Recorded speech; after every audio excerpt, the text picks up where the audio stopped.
Hello friends, welcome to నవల హృదయం. ఈరోజు కథలోకి వెళ్ళిపోదామా? భానుమతి ఆసుపత్రిలో అడ్మిట్ అయిందని తెలియగానే కంగారుగా అందరూ హాస్పిటల్కి చేరుకుంటారు. రిపోర్ట్స్ అన్నీ పరిశీలించిన నళిని భానుమతికి ఇలా ఎప్పుడూ ఒకే తేదీన జరుగుతుంది అని కనిపెట్టగా ఒక్క వసంత్ తప్ప అందరూ షాక్ అవుతారు. కారణం ఏంటని అలీ ప్రశ్నించగా తెలియదని చెప్తాడు వసంత్. భానుమతికి స్పృహ వచ్చాక వసంత్ ఆమె దగ్గరకు వెళ్లకుండా బయటకు వెళ్లగా శిశిర అతడిని అనుసరించి అతని బాధను తనతో పంచుకోమని అడుగుతుంది. భానుమతి పరిస్థితి వివరించిన వసంత్ బహుశా ఆమెకు తనపై నమ్మకం లేదేమో అని బాధపడతాడు. శిశిర అతడికి సర్ది చెప్తూ, అలాంటిదేమీ ఉండదు వాసుగారు. ఏ తల్లైనా అన్ని విషయాలు పంచుకుంటూ ఒక్క విషయాన్ని కొడుకు దగ్గర దాస్తుంది అంటే అయితే అది వినడం వల్ల కొడుకు బాధపడడం ఇష్టం లేకైనా, లేదంటే ఆ విషయం విన్న కొడుకు ప్రమాదంలో పడతాడనైనా అయ్యుండాలి. నాకు తెలిసి అత్తయ్య మీతో ఇలాంటి కారణం వల్లనే ఆ విషయం చెప్పడం లేదు. ఒకవేళ మీరు తెలుసుకోవాలి అని అనుకుంటే అత్తయ్య గారు మాత్రమే మార్గమో చెప్పండి. బహుశా ఆ విషయం మీరు ఆవిడ జీవితంలోకి రాకముందు జరిగిందై ఉండొచ్చు. అంత మాత్రాన ఆ జీవితం గురించి తెలిసిన వారు లేరు అని అనుకోలేం కదా. ప్రయత్నిస్తే ఏదైనా సాధ్యమే అని వివరించింది. శిశిర మాటలు విన్న వసంత్ లేచి కూర్చుంటూ, నేను మీనాక్షి ఆంటీని కూడా అడిగి చూశాను శిశిర. అమ్మ ఆ విషయం మీనాక్షి ఆంటీకి కూడా చెప్పలేదు. ఆంటీ చెప్పమని ఒత్తిడి తీసుకొస్తే ఇంకెప్పుడు అడగకూడదు అని ఒట్టు వేయించుకుందట. అసహనంగా అన్నాడు వసంత్. కొంతసేపు ఆలోచించి, అత్తయ్య గురించి ఆంటీ కన్నా బాగా తెలిసిన వాళ్ళని అడిగితే, అంటే అత్తయ్య కుటుంబ సభ్యులు, ఆ రోజు అత్తయ్య పుట్టినరోజు నేను ఒక మనిషిని చూశాను కదా, అదే మాతో దురుసుగా ప్రవర్తిస్తే కిషోర్ అన్నయ్య తిట్టారు అంటూ గబుక్కున తాను ఏమన్నదో తలుచుకుని నాలుక కరుచుకుంది శిశిర. అది విన్న వసంత్, ఇదెప్పుడు జరిగింది, నాతో ఎందుకు చెప్పలేదు కోపంగా అడిగేసరికి, దేవుడా ఇలా నోరుజారేనేంటి, ఎలాగోలా కవర్ చేయాలి, లేదంటే మళ్ళీ అదొక పెద్ద గొడవ అవుతుంది మనసులో అనుకొని, ఇప్పుడు అది ముఖ్యం కాదు వాసుగారు. అత్తయ్య సంగతి చూడండి. అతని పేరు జయంత్. అతనినో లేక అతని కుటుంబ సభ్యులనో కలిస్తే తెలుస్తుంది కదా అని అడిగింది. వసంత్ తల అడ్డంగా ఊపుతూ, వాళ్లతో పని కాదు శిశిర. వాళ్ళందరికీ అమ్మ మీద కోపముంది. నా చిన్నతనం నుండి ఇప్పటి వరకు సొంత చెల్లెలే అయినప్పటికీ జయంత్ వాళ్ళ నాన్నగారు ఒక్కసారి కూడా అమ్మను కలవలేదు. ఎదురుపడినా పట్టించుకోకుండా వెళ్ళిపోతారు. అలాంటి వాళ్ళు మనకు వివరాలు ఎలా చెప్తారు అని అన్నాడు. శిశిర, ఇది మరీ బాగుంది. బావి కోసం మట్టి తవ్వి చూస్తే కదా నీళ్లు పడతాయో లేదో తెలిసేది. తవ్వకుండానే నీళ్లు పడవని కూర్చుంటే ఎలా? ప్రయత్నిస్తే కదా ఫలితం గురించి తెలుస్తుంది. చిన్న వివరం అయినా ఆయన నోటి నుండి వచ్చినా సరే మనకు ఏదో ఒక దారి దొరక్కపోదా అని వసంత్లో ఆలోచనను చిగురింపచేసింది. తమకు తెలియని భానుమతి గతం కారణంగానే ఆవిడకు ఇలా పానిక్ అటాక్ వస్తుందని వారందరికీ రూఢి అయింది. అయితే అదేంటో తెలుసుకోవాలి అంటే మాత్రం భానుమతి అన్నయ్య భానుచంద్రను కలవాలని నిర్ణయించుకున్నాడు వసంత్. ఎలా అయినా ఏం జరిగిందో తెలుసుకుని తన తల్లి బాధను తీర్చే ఆమెను కాపాడాలని నిశ్చయించుకున్నాడు.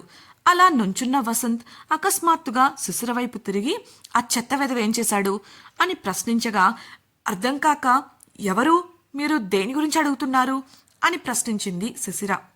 వసంత్ సూటిగా చూసేసరికి ఆలోచనలో పడిన ఆమెకు తాను జయంత్ గురించి చెప్పిన విషయం గుర్తొచ్చి, అయ్యో ఈ విషయం వదలరా, ఇప్పుడెలా అని ఆలోచిస్తూ, చెత్త విధవా అని మీరే అంటున్నారు కదా, వాడి చెత్తవాగుడు ఎవరు గుర్తుపెట్టుకుంటారు? నాకు కూడా గుర్తులేదు. పదండి వెళ్ళి అత్తయ్య గారిని చూద్దాం అని వసంత్ చెయ్యి పట్టుకుంది.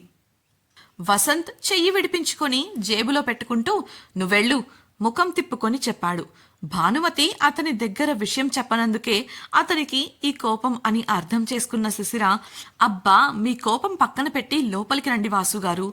ఏ మీరు మాత్రం అడవిలో మనపై జరిగింది దాడి అని అత్తయ్య దగ్గర దాచలేదా? ఎవరి కారణాలు వారికి ఉంటాయి. అందుకోసం పాపం ఆవిడే బాధలో ఉంటే మీరు కూడా బాధపెడతారా అని మరోసారి అతని చెయ్యి పట్టుకొని లాగడంతో తప్పక ఆసుపత్రి లోపలికి వెళ్లాడు వసంత్. శిశిర భానుమతిని పలకరించగా వసంత్ దిక్కులు చూస్తుంటే శిశిర మాట్లాడమంటూ కళ్లతోనే అతడికి సైగ చేసింది. నీరసంగా ఉన్న భానుమతి ముఖం చూసిన వసంత్కు మనసు కరిగి కన్నీళ్లతో గంభీరంగా ఆమె వంక చూశాడు. భానుమతి అతని చెయ్యి పట్టుకోగా అతడు కూడా బలంగా ఆమె చెయ్యి పట్టుకొని, రెస్ట్ తీసుకోండమ్మా, మీకు రెస్ట్ అవసరమని డాక్టర్ చెప్పారు.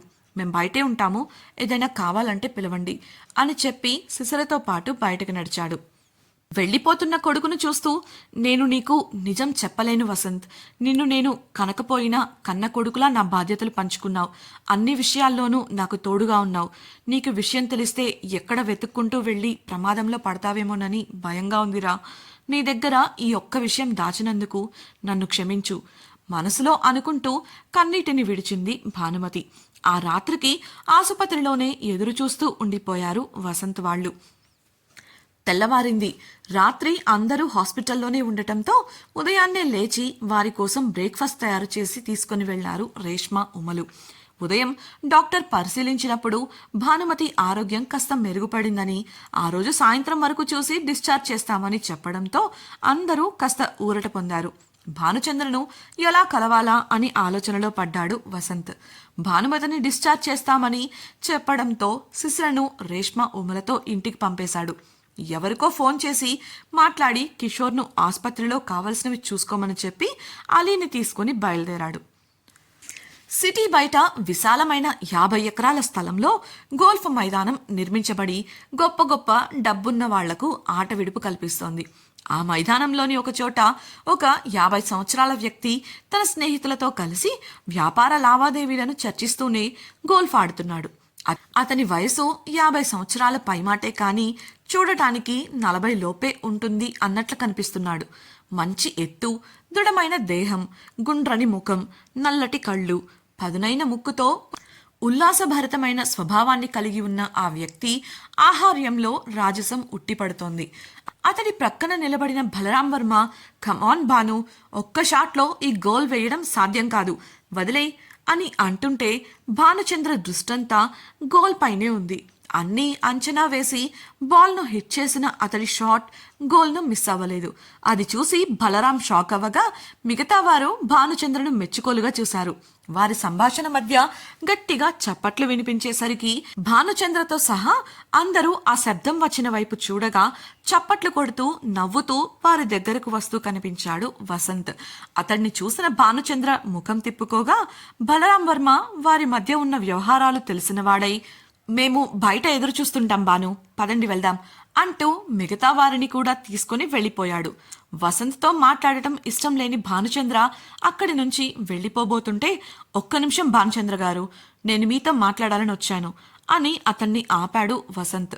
అపాయింట్మెంట్ లేనిదే నేనెవరితోనూ మాట్లాడను అసహనంగా చెప్పాడు భానుచంద్ర. మీ అపాయింట్మెంట్ కోసం ప్రయత్నిస్తే మీరివ్వరని నాకు బాగా తెలుసు, అందుకే ఇక్కడికి వచ్చాను. నేను నేరుగా విషయానికి వస్తాను.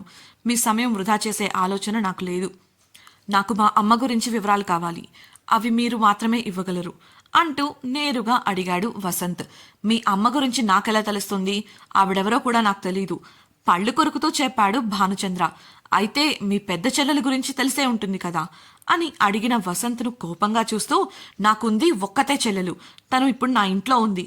మమ్మల్ని కాదనుకొని బంధాలన్నీ తెంపుకొని వెళ్ళిపోయిన వాళ్లతో మాకు ఎటువంటి సంబంధం లేదు. వారి గురించి మాకు తెలియదు స్థిరంగా చెప్పాడు భానుచంద్ర. తెలిసి తెలియక అలా వెళ్ళిపోతే ఆవేశంతో మీరు కూడా అదే తప్పు చేస్తారా?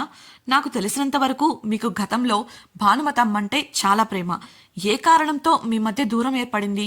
మీ చెల్లెలి మీద ప్రేమతో కాకపోయినా మా కోసమైనా మీరు నిజం చెప్పి తీరాలి అన్నాడు వసంత్.